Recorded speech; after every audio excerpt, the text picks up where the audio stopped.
help it. Being shy, that is. She was terribly, desperately shy. She was so shy it hurt, which is why they call painfully shy. If at any time, anyone at all said anything at all to her, she blushed like a beetroot. She lived all alone in a little house quite a long way from where you live. In fact, quite a long way from where anybody lives. Pinball Cottage. Luma Shy was so shy, she just couldn't bring herself to leave her little cottage. She never went for shopping. And she never went shopping. The thought of walking into a shop and asking for something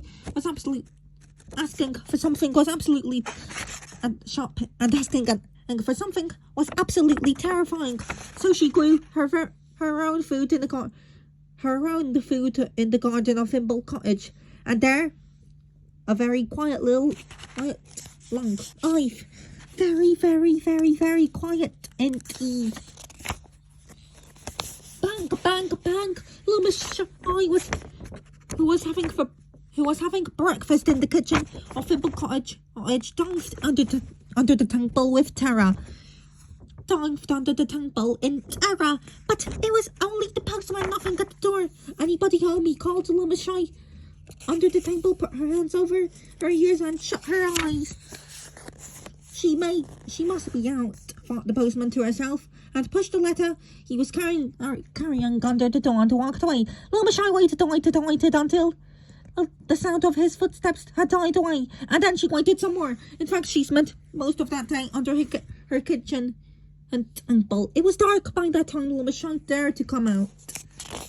And there it was on the doormat, the very first letter she'd had in the whole of her life. She opened it cautiously. It was from Mr. Funny. You are invited, said the letter, to a party it went on. On Saturday, it said, at 3 o'clock. At 3 o'clock.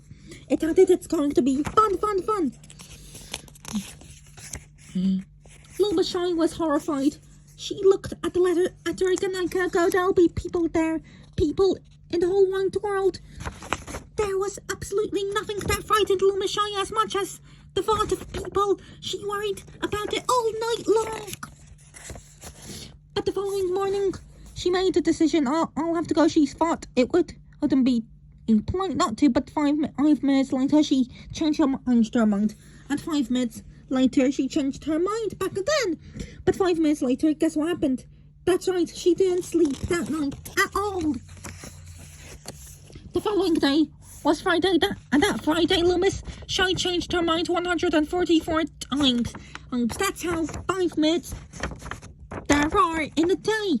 She was going to the party. She was not going to the party. She was going to the party. She wasn't. It was a long day.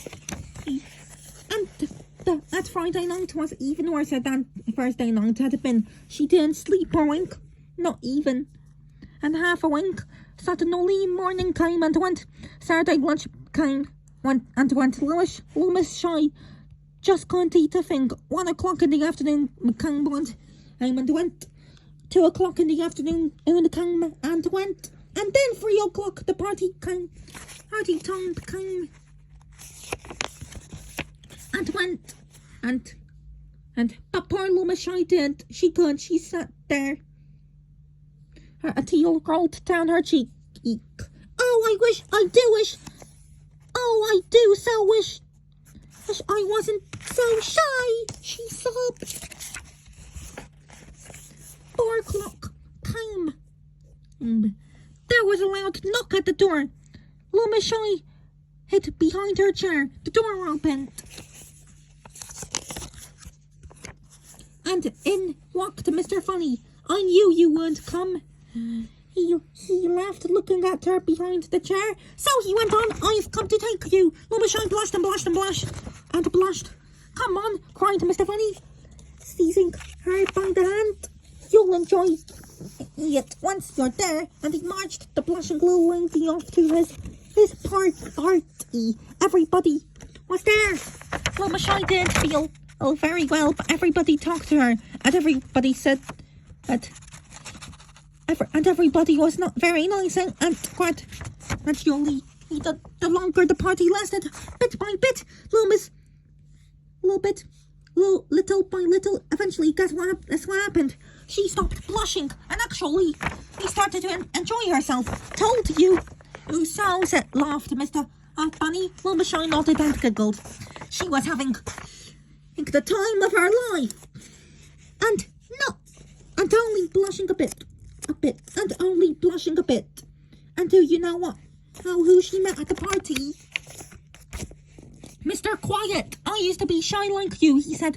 Loomis Shy looked at him. I don't believe you, she giggled. And then she thought, would you like to come to Ufimble Cottage for tea tomorrow? She said at Mr. Quiet. I had looked at her. Me? He said, blushing like a beetroot tea. He said, blushing like 2 beetroots. Tomorrow, he said, blushing like a whole sack full of beetroots. And then he fainted. The narration was by me, Yukino Hagiwara, and I'm so shy.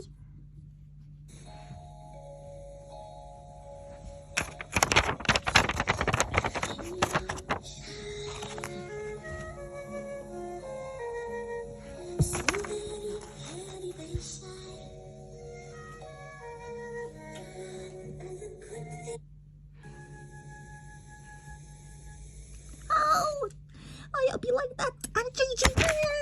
And don't forget to subscribe and GG.